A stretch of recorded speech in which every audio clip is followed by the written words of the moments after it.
সুপ্রিয় দর্শক, আসসালামু আলাইকুম। আপনাদের সবাইকে স্বাগত জানাচ্ছি এখনকার আলোচনায়। আপনাদের সঙ্গে আছি আমি সিরাজুল ইসলাম। দর্শক, ইরান এবং আমেরিকার মধ্যে চুক্তি হতে যাচ্ছে, মোটামুটি এটা নিশ্চিত হওয়া গেছে। এই ব্যাপারে কথা বলেছেন ইরানের পররাষ্ট্রমন্ত্রী সাইয়েদ আব্বাস আরাকচি। তিনি বলেছেন, ইরান এবং আমেরিকা এখন চুক্তির খুব কাছাকাছি, এর আগে কখনো এতটা কাছাকাছি ছিল না। এই বক্তব্য সামাজিক মাধ্যম এক্সে পোস্ট করার পর পাকিস্তানের প্রধানমন্ত্রী শাহবাজ শরীফও একই রকমের একটা বক্তব্য দিয়েছেন। তিনি আরেকটু আগ বাড়িয়ে বলেছেন, ইরান এবং আমেরিকার মধ্যে চুক্তির খসড়া চূড়ান্ত হয়েছে, এখন সই হওয়ার প্রশ্ন। আব্বাস আরাকচি এবং পাকিস্তানের প্রধানমন্ত্রী শাহবাজ শরীফ দুইজনই সাংবাদিক থেকে শুরু করে সামাজিক মাধ্যমে যারা তৎপর থাকেন তাদের সবার প্রতি আহ্বান জানিয়েছেন, চুক্তির বিষয়ে কি কি ভেতরে আছে তা পরিষ্কার করে বলা হয়নি। আপনারা সবাই এমন জল্পনা কল্পনা ছড়াবেন না যাতে কোনো ভুল বোঝাবুঝি তৈরি হয়। আপনারা সবাই ধৈর্য ধরে অপেক্ষা করুন। চুক্তির খসড়ায় যা যা আছে তা সময় মতো প্রকাশ করা হবে। আব্বাস আরাকচির পোস্ট মার্কিন প্রেসিডেন্ট ডোনাল্ড ট্রাম্প আবার রিপোস্ট করেছেন। অর্থাৎ আব্বাস আরাকচির পোস্টটাকে খুবই ভারসাম্যপূর্ণ এবং গুরুত্বপূর্ণ মনে করা হয়েছে। ডোনাল্ড ট্রাম্প তেমনই মনে করেছেন, যার কারণে তিনি এটাকে রিপোস্ট করেছেন। তাহলে আমরা এই পরিস্থিতিতে বলতে পারি যে ইরান এবং আমেরিকার মধ্যে চুক্তি একটা হতে যাচ্ছে, যদি বিশেষ বড় কোনো কিছু পরিবর্তন না ঘটে। এখন চুক্তিটা হবে কোথায়, সুইজারল্যান্ডে নাকি পাকিস্তানে, সেটা একটা প্রশ্ন। এবং এই চুক্তি যদি দুই পক্ষের মধ্যে শেষ পর্যন্ত না হয় তাহলে কি হবে। একই সাথে আরও কতগুলো বিষয় আছে, সে বিষয়গুলো আজকের ভিডিওতে আলোচনা করব। সেগুলো হচ্ছে যে ইরান নাকি পাকিস্তানের মাধ্যমে মার্কিন প্রশাসনকে জানিয়েছিল ইরান মাটির নিচেই পরমাণু বোমার পরীক্ষা চালিয়েছে। এপাশে ইসরায়েলের জেরুজালেম পোস্ট পত্রিকায় একজন কানাডিয়ান নিরাপত্তা বিশ্লেষক এক মন্তব্য প্রতিবেদনে লিখেছেন, ইরানের হাতে অলরেডি 2টো পারমাণবিক বোমা আছে, এখন আলোচনা হচ্ছে তৃতীয়টা নিয়ে। সুপ্রিয় দর্শক, এই যে কানাডিয়ান যে নিরাপত্তা বিশ্লেষক, তার এই বক্তব্য নিয়েও কিছুটা আজকের এই ভিডিওতে আলোচনা করার চেষ্টা করব। আমি আশা করছি এই বিষয়গুলো নিয়ে একদম সবিস্তার আলোচনা করব। আপনারা সঙ্গেই থাকুন, আর ভিডিও ভালো লাগলে লাইক কমেন্ট শেয়ার করে সাথে থাকুন। একই সাথে অনুরোধ করব, চ্যানেলটি সাবস্ক্রাইব করতে আপনারা ভুলবেন না। দর্শক, চলুন বিস্তারিত আলোচনা করি। গতকালই মোটামুটিভাবে জোরালো খবর ছড়িয়ে পড়েছিল, ইরান এবং আমেরিকার মধ্যে চুক্তি হচ্ছে, রোববারের চুক্তি, এবং এই চুক্তি হবে সুইজারল্যান্ডের জেনেভা শহরে।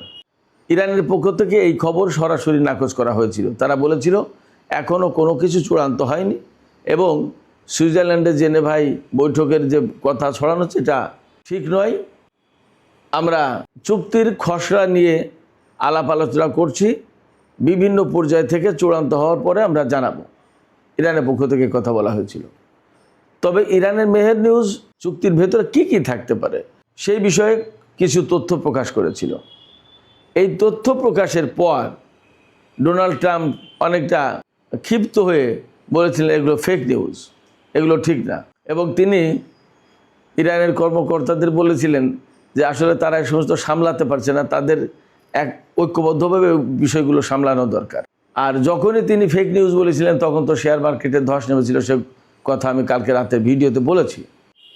এরপরে সময় গড়াতে থাকে।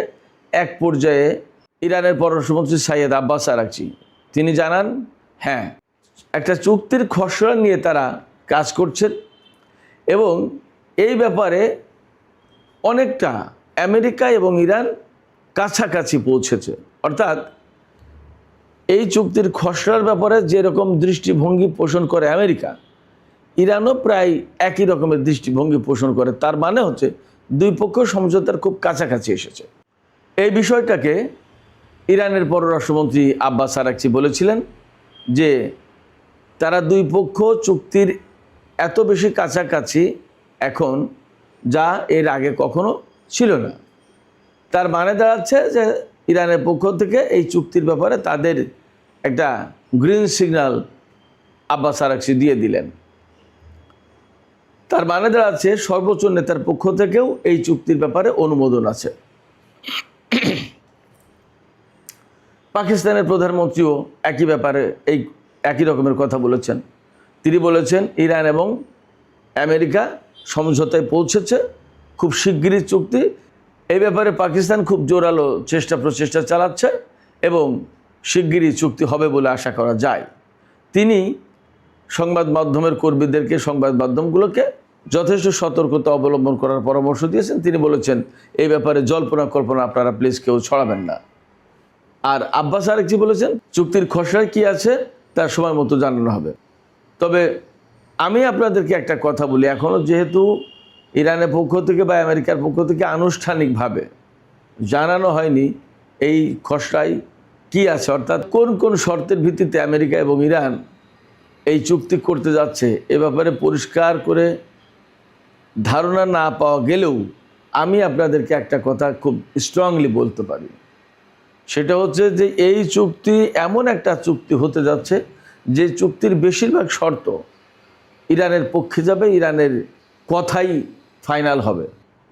এর কারণ হচ্ছে দুটো।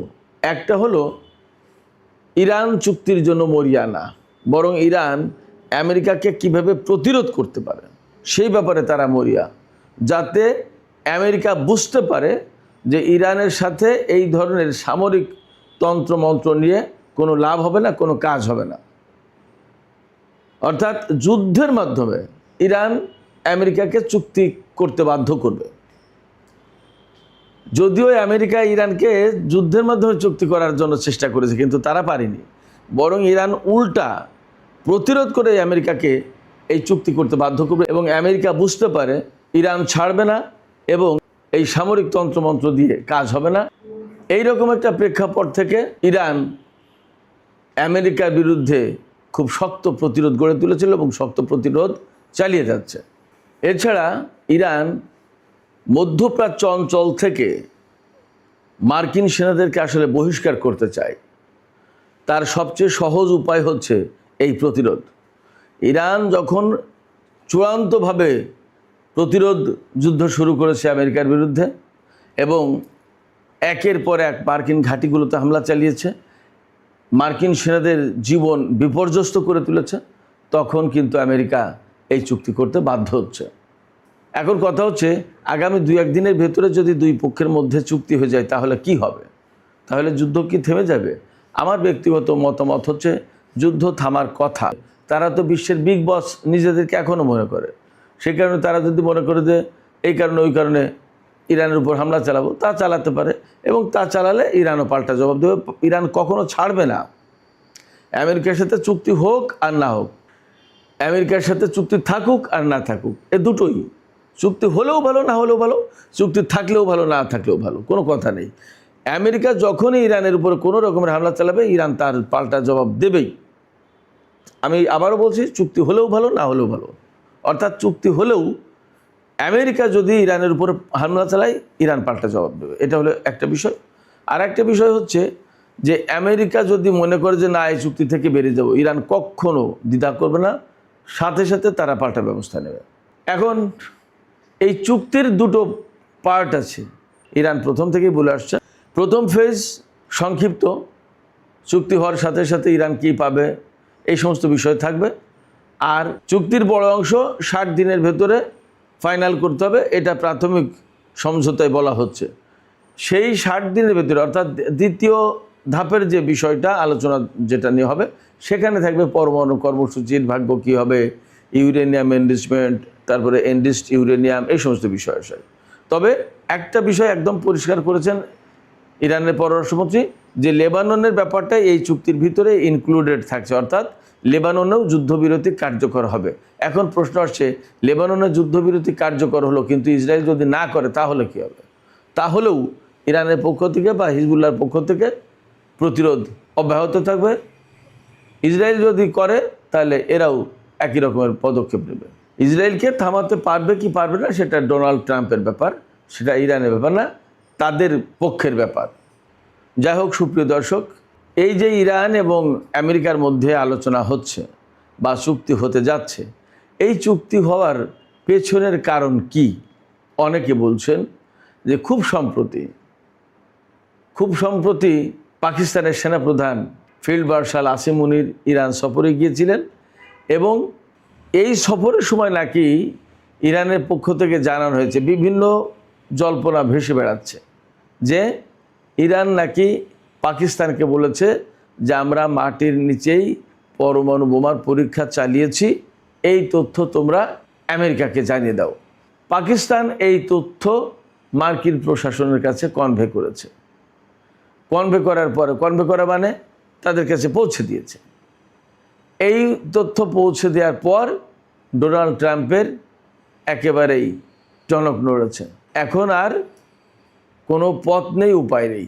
এই কারণে যুদ্ধ করতে গিয়েও আমেরিকা বারবার পিছু টান দেয়, একটু করে আবার সরে আসে। শুধু তাই না, এমনও হয়েছিল যে ইরানের ভেতর থেকে ইউরেনিয়াম, এই যে সমৃদ্ধ ইউরেনিয়াম যেটা আছে, এই ইউরেনিয়াম কেড়ে নেওয়ার জন্য পেন্টাগন একদম সুনির্দিষ্ট পরিকল্পনা করেছিল। এই খবর সিএনএনে দেখলাম, একটা অ্যানালাইসিসে উঠে এসেছে, গত রাতেই দেখেছি। পেন্টাগন প্রস্তুতি নিয়েছিল, সেখানে মার্কিন যুদ্ধমন্ত্রী ছিল, সেনাপ্রধান ড্যান কেন ছিল, আরও গুরুত্বপূর্ণ কর্মকর্তা, সিআইএর কর্মকর্তা অনেকেই ছিল। এবং সেখানে সিদ্ধান্ত হয় যে ইরানের ভেতরে স্থল অভিযান চালাতে হবে এবং এই স্থল অভিযানের মূল উদ্দেশ্য হবে ইরানের কাছে যে সমৃদ্ধ ইউরেনিয়াম আছে সেগুলো ছিনিয়ে আনা। এই পরিকল্পনা ডোনাল্ড ট্রাম্পকে জানানোর সাথে সাথেই ডোনাল্ড ট্রাম্প তাতে ভেটো দেন। তিনি বলেন, না, এই কাজ করা যাবে না। কেন? তিনি মার্কিন কর্মকর্তাদের, যারা স্থল অভিযান চালানোর পক্ষে ছিলেন, তাদেরকে বলেছিলেন ডোনাল্ড ট্রাম্প যে ইরানের ভেতরে যদি স্থল অভিযান চালানো হয় তাহলে ইরানের পক্ষ থেকে এমন ভয়াবহ জবাব দেয়া হবে, এত মারাত্মক প্রতিক্রিয়া তারা দেখাবে, অর্থাৎ পাল্টা হামলা চালাবে, সেটা সামাল দেওয়া খুব কঠিন হয়ে যাবে। তার মানে কি এই যে আমেরিকার কাছে তথ্য চলেই গেছে ইরান পরমাণু বোমা বানিয়েছে? অথবা নাও হতে পারে। ইরানের কর্মকর্তারা তো বলছেন যে তারা পরমাণু বোমা বানাবে না, কিন্তু তাদের কাছে এমন কিছু আছে যা পরমাণুর চেয়েও বেশি কিছু। হয়তো সেই ভয়টাই ডোনাল্ড ট্রাম্প পাচ্ছিলেন। এদিকে কানাডার একজন নিরাপত্তা বিশ্লেষক ইসরায়েলের জেরুজালেম পোস্টে এক কলামে লিখেছেন যে ইরানের কাছে 2টো পরমাণু বোমা আছে, আর একটা পরমাণু বোমা নিয়ে আলোচনা চলছে, তৃতীয়টা নিয়ে আলোচনা চলছে। তিনি বলেছেন যে তৃতীয় বোমা নিয়ে আলোচনা চলছে, তার চেয়ে প্রথম 2টো পরমাণু বোমা বেশি শক্তিশালী। তিনি প্রকৃতপক্ষে সরাসরি ফর্মাল যে পরমাণু বোমা সেটার কথা বলেনি। তিনি বলেছেন এই পরমাণু বোমা 2টো হচ্ছে, একটা হরমুজ প্রণালী আর একটা হচ্ছে ইউরেশীয় করিডোর। এই হরমুজ প্রণালী এবং ইউরেশীয় করিডোর কি? হরমুজ প্রণালী আমরা সবাই জানি, এর গুরুত্ব কি তা জানি, এবং এটা বন্ধ করে দেওয়ার পরে সারা বিশ্ব যে কলাপস হয়েছে তা তো বলেছি, গতকালকের ভিডিওতে একটু বলেছিলাম। পরমাণু বোমা ব্যবহার করলে ইসরায়েলের উপরে বা আমেরিকার উপরে বা ইরানের উপরে সুনির্দিষ্ট জায়গায় তার প্রভাব থাকবে, কিন্তু হরমুজ প্রণালী বন্ধ করে দিলে সারা বিশ্বে তার প্রভাব এবং মারাত্মক প্রভাব। এটা গেল হরমুজ প্রণালীকে পরমাণু বোমার সাথে তুলনা করার প্রশ্ন। আর ইউরেশীয়টা কি?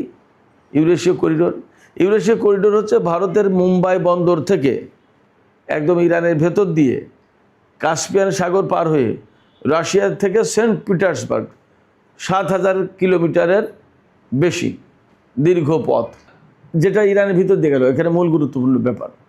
আর একটা হচ্ছে চীন থেকে, চীনের শেয়ান সম্ভবত একটা শহর, এই শহর থেকে একদম ইরানের একটি বন্দর পর্যন্ত এই রোড চলে গেছে, সুদীর্ঘ পথ।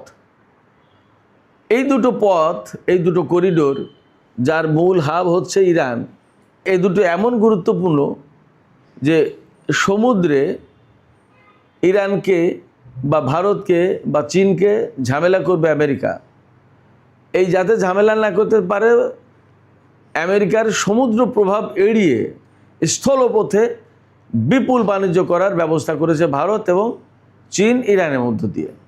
এই হচ্ছে ইউরেশিয়া করিডোর। এখন ভারতের সাথে অবশ্যই ইরানের কিছুটা টানাপোড়েন যাচ্ছে। এই করিডোর কতটুকু বাস্তবায়ন হবে আমি জানি না, এটা অনেকটা কাজ হয়েছে, কিন্তু শেষ পর্যন্ত কী হবে আমি জানি না। কিন্তু চীনের সাথে ইরানের এটা চলছে। আর এখন পাকিস্তানের ভেতর দিয়ে তো ইরানের সাথে চীনের যোগাযোগ আরও সহজ করে দিয়েছে। চীনের শিয়ান শহর থেকে সেটা হচ্ছে একেবারে চীনের উত্তর পশ্চিম অঞ্চল দিয়ে বেরিয়ে উজবেকিস্তান, তুর্কমেনিস্তান এই দিক দিয়ে হয়ে ইরানের ভেতরে ঢুকেছে। এই রোডটাই চলে যাবে ইউরোপ, আফ্রিকা, বিভিন্ন দিকে। তো এই যে বিরাট দুই দেশ, বিরাট জনশক্তি, প্রায় 300 কোটি মানুষ, এই যে 300 কোটি মানুষের উৎপাদন এবং তাদের লেনদেন, এ হলো বিশাল ব্যাপার। এর হাব হবে ইরান, এর হাব হচ্ছে ইরান। আমেরিকা যতই চেষ্টা করুক এই জায়গায় ভারত এবং চীনের অর্থনীতিকে আর আটকে রাখতে পারবে না। ইরানও এখান থেকে ব্যাপকভাবে লাভবান হবে। এই দুই দেশের পণ্য যখন পরিবাহিত হবে ইরানের ভূখণ্ড ব্যবহার করে, তখন ইরান পয়সা পাচ্ছে এবং এই সমস্ত অর্থনীতির দেশের সাথে ইরান নিজেও বাণিজ্য করতে পারবে। তাহলে আমেরিকা যতই চেষ্টা করুক, ইরানের উপরে যতই নিষেধাজ্ঞা দিক, ইরানকে আর ঠেকাতে পারবে না। এতদিন তো পারেনি, আর এখন ঠেকাতে পারবেই না। এই হচ্ছে ক্যানাডিয়ান সেই নিরাপত্তা বিশ্লেষক, তার নাম হচ্ছে এজে জ্যাপ, তিনি বলছেন। আর তৃতীয় পরমাণু সেটা হচ্ছে বাস্তব পরমাণু কর্মসূচি। এটা দিয়ে ইরান বোমা বানাতে পারে এমন আশঙ্কা আমেরিকা করছে, এবং যাতে ইরান পরমাণু বোমা বানাতে না পারে তার চেষ্টা করছে। এটাতে আমেরিকা ইরানকে ঠেকাতে পারবে কিনা এই পথে সেটা পরের ব্যাপার। কিন্তু ক্যানাডিয়ান এই নিরাপত্তা বিশ্লেষকের মতে ইরানের কাছে যে ফরমাল পরমাণু কর্মসূচি আছে তার চেয়ে অনেক বেশি শক্তিশালী বোমা হচ্ছে হরমুজ এবং এই ইউরেশিয়া করিডোর। তো সুপ্রিয় দর্শক, আজকের আলোচনা এখানেই শেষ করতে চাই। আলোচনার শেষের আগে আমি আপনাদেরকে রিক্যাপ করি বিষয়গুলো। ইরান এবং আমেরিকার মধ্যে চুক্তি হতে যাচ্ছে। দুই পক্ষ চুক্তির জন্য এতটা কাছাকাছি এর আগে কখনো ছিল না। পাকিস্তান এ ব্যাপারে কনফার্ম করেছে এবং পাকিস্তান এই মধ্যস্থতার ভেতরে রয়েছে। চুক্তি সুইজারল্যান্ডে হবে নাকি পাকিস্তানে হবে সেটা একটা ব্যাপার। চুক্তি কবে হচ্ছে সেটারও কোনো পরিষ্কার তথ্য নেই, তবে 2-4 দিনের ভেতরেই হবে এমনটি ধারণা করা যাচ্ছে। এপাশে আমি আলোচনার ভেতরে একটা কথা বলেছিলাম যে যদি প্রাথমিক চুক্তি হলো কিন্তু দ্বিতীয় পর্যায়ে যে পরমাণু আলোচনা নিয়ে যে সমঝোতা হওয়ার কথা তা যদি না হয় তাহলে কী হবে? তাহলে এই চুক্তির পূর্ববর্তী অবস্থায় যেমন ছিল ইরান এবং আমেরিকা তেমন অবস্থায় যাবে। তার মানে আবার দুই দেশের মধ্যে যুদ্ধ শুরু হতে পারে, অথবা মারাত্মক উত্তেজনা নিয়ে যার যার জায়গায় সেই থাকবে, এমন হতে পারে। তো সুপ্রিয় দর্শক, আলোচনা শেষ করছি। যাবার আগে আপনাদের কাছে প্রশ্ন, আমেরিকা এবং ইরানের পক্ষ থেকে যখন বলা হচ্ছে যে দুই পক্ষ খুব কাছাকাছি চুক্তির, পাকিস্তানও নিশ্চিত করছে, তাহলে কি চুক্তি একটা হচ্ছে? এবং প্রাথমিক চুক্তি যদি হয়ও তাহলেও কি আপনারা মনে করেন চূড়ান্ত চুক্তি হবে এবং সেখানে ইরান তার পরমাণু অধিকার ছেড়ে দেবে? কি মনে হয় আপনাদের? আপনাদের মতামত কমেন্টে জানাতে পারেন। আর আবারও বলি, ভিডিও ভালো লাগলে লাইক, কমেন্ট, শেয়ার করবেন এবং চ্যানেলটি সাবস্ক্রাইব করে সাথেই থাকবেন। দর্শক, এখনকার আলোচনা এখানে শেষ করছি। আল্লাহ হাফেজ।